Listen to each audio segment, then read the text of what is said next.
The gap between families who build across generations and families who exhaust themselves earning without ever arriving has almost nothing to do with the size of the paycheck. This is the fact that no one in the financial industry profits from admitting, so almost no one admits it. Picture two men on the same street, hired in the same year, earning within a few thousand of each other. 15 years pass. One of them owns a paid property, holds a diversified portfolio, and is already teaching his children about compound interest. The other looks back across 15 years of reasonable income and finds almost nothing structural to show for it, only a trail of decisions that each seemed individually justifiable at the time and collectively produced a position that looks like bad luck from the outside and feels like failure from the inside. The income was never the variable. The structure was. And the structure that the wealthiest, most durable households in human history were built on was not invented on Wall Street, was not discovered in a business school, and is not hidden in any proprietary methodology. It was documented with extraordinary precision 3,000 years ago in a collection of texts that most people walk past without reading for their financial content. Solomon did not inherit his way into the most documented fortune in the ancient world. He built systems. He applied principles. He documented the reasoning behind those principles with such precision that the most sophisticated financial minds of the 20th century would eventually arrive at the same conclusions independently, without ever opening his book, which is itself the most remarkable endorsement of the underlying principles, that they are not religious artifacts from a specific cultural moment in history. They are observations about how assets behave under stress, how human psychology interacts with money, and how structures either capture or waste the provision that flows through them, and any sufficiently careful analyst, working from first principles, will eventually rediscover them. Every advertising system ever engineered is built around a single psychological mechanism, the manufactured sense that delay is loss. Buy now. The offer ends tonight. This opportunity will not return. You have earned this. These are not random phrases. They are precision instruments designed to eliminate the decision-making gap between desire and action, and they work with terrifying consistency because most people were never taught that the gap itself is the asset. The pause is the strategy. The hesitation they are trying to eliminate is exactly where your financial architecture either holds or collapses. The moment you can see that principle clearly, that the pause between desire and action is not weakness but the primary protective mechanism of any household that wants to build structure rather than consume provision, the entire advertising ecosystem loses its power over your decisions. Proverbs 21:20 is not a verse about appetite. It is a verse about architecture. In the house of the wise are stores of choice food and oil, but a foolish man devours all he has. The same provision flows through both households. The same income, the same opportunities, the same economic environment. What differs is whether the structure captures provision or allows it to drain away entirely. Most households today are running what economists call a zero-balance system without ever consciously choosing it. Income arrives and consumption absorbs it entirely, leaving nothing structural behind. The phrase "making ends meet" has become so normalized that people forget it is a confession of structural failure dressed in the language of financial stability. The question is never how much is coming in. The question is how wide the gap is between what arrives and what you release, and whether anything is being done deliberately with that gap before it closes on its own. C.S. Lewis wrote that good and evil both increase at compound interest, and that is why the small decisions you and I make every day are of infinite importance. The economic application of this insight is precise and uncomfortable. Most households are not destroyed by a single financial disaster. They are slowly disassembled by a decade of individually defensible small decisions that were never mapped against each other until the structure could no longer carry the weight. A manageable credit card balance held longer than intended. An emergency fund deferred because the cash flow is tight right now. Savings held in a single vehicle because diversification feels complicated. A lifestyle upgrade each time income increases because the increase feels earned. 1 month of missed investment contributions during a stressful period that quietly never restarts. None of these decisions breaks a household on its own. Together, reinforcing each other across 7 years, they produce what Charlie Munger called the Lollapalooza effect, a cluster of individually reasonable decisions that happen to converge in the same destructive direction simultaneously, each one making the next more likely, until the household is locked into an outcome it never consciously chose. Ecclesiastes 11:2 is the diversification mandate that almost every financial teacher skips when they discuss Solomon's wisdom because it sits in a part of the text that most people treat as philosophy rather than engineering. Invest in 7 ventures, yes in 8, for you do not know what disaster may come upon the land. 7 ventures minimum. 8 if you can manage it. This from a man who ran simultaneous trade agreements with the Queen of Sheba, maintained a naval fleet at Ezion-Geber on the Red Sea trading in gold and ivory as recorded in 1 Kings 10:14-22, collected tribute from vassal kings between the Euphrates and the Egyptian border as documented in 1 Kings 4:21, and operated copper smelting operations in the Araba Valley at the same time. His financial empire was not a single bet that paid off. It was a deliberately layered architecture of asset classes, each with a different behavior under stress, each capable of absorbing a disruption that would collapse a less diversified structure entirely. Harry Markowitz published what he called modern portfolio theory in the Journal of Finance in 1952, for which he received a Nobel Prize, demonstrating that diversification reduces volatility without proportionally reducing return. The principle was 3,000 years old when Markowitz formalized it. The word patrimony gets consistently misused in a way that costs households an enormous amount. Patrimony is not income, it is not earnings. It is what the household retains after every obligation has been met, the accumulated structural residue of decisions made over time. The reservoir rather than the river. A household with high income and low retention has built an impressive flow rate through a system that produces no storage. The income ceiling tells you what was possible. The patrimony tells you what was actually built.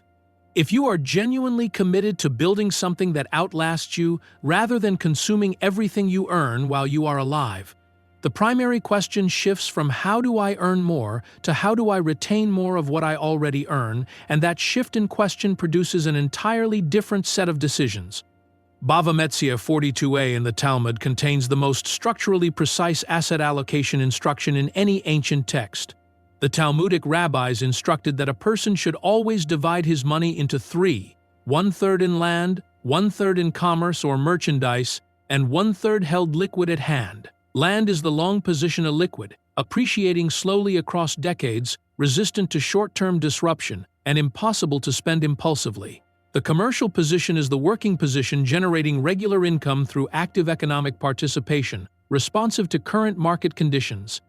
The liquid reserve is the defensive position immediately deployable, generating no dramatic return in normal conditions, but transforming in value the moment a crisis arrives and every other asset class is under pressure. When prices collapse and everyone without reserves is forced to sell at the worst possible moment, the household holding liquid reserves is not experiencing the crisis.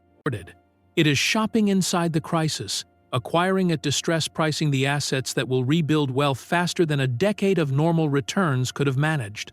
Roger Gibson, writing on modern portfolio allocation without referencing Talmudic law, arrived at a structurally identical framework which says everything about the nature of the underlying principle. It is not cultural, it is observational. It is a description of how assets behave under stress that any sufficiently careful analyst will eventually rediscover. The most common misreading of the Talmudic reserve position is that it represents wasted capital, the least productive third, the opportunity cost of money sitting idle, while the other 2 categories earn. This inverts the logic entirely. The reserve is not the weakest part of the structure.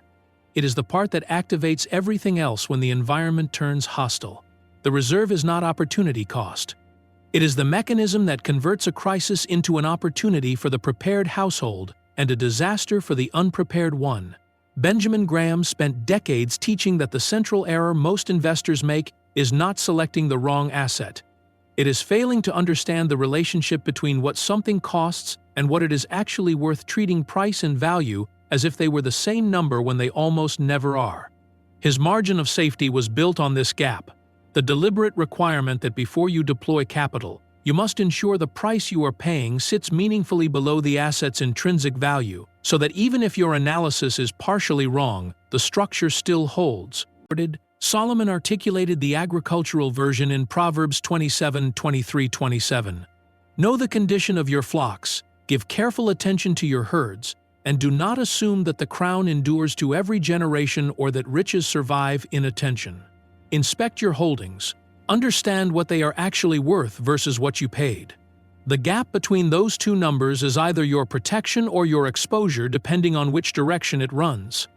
Sir John Templeton warned that the four most dangerous words in any investment conversation are "this time it's different." He built one of the most successful global investment records of the 20th century by doing the opposite of what the crowd was doing at the moment of maximum fear, investing in Japanese equities after World War II, when Western investors were treating the market as a permanent graveyard because his analysis of price versus value told him that the assets were worth dramatically more than the market was charging for them. That is Benjamin Graham's margin of safety applied with Templeton's patience, exactly the structural discipline Solomon was describing in the context of livestock and harvest and land.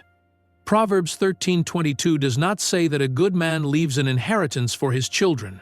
It says he leaves an inheritance to his children's children 2 generations forward.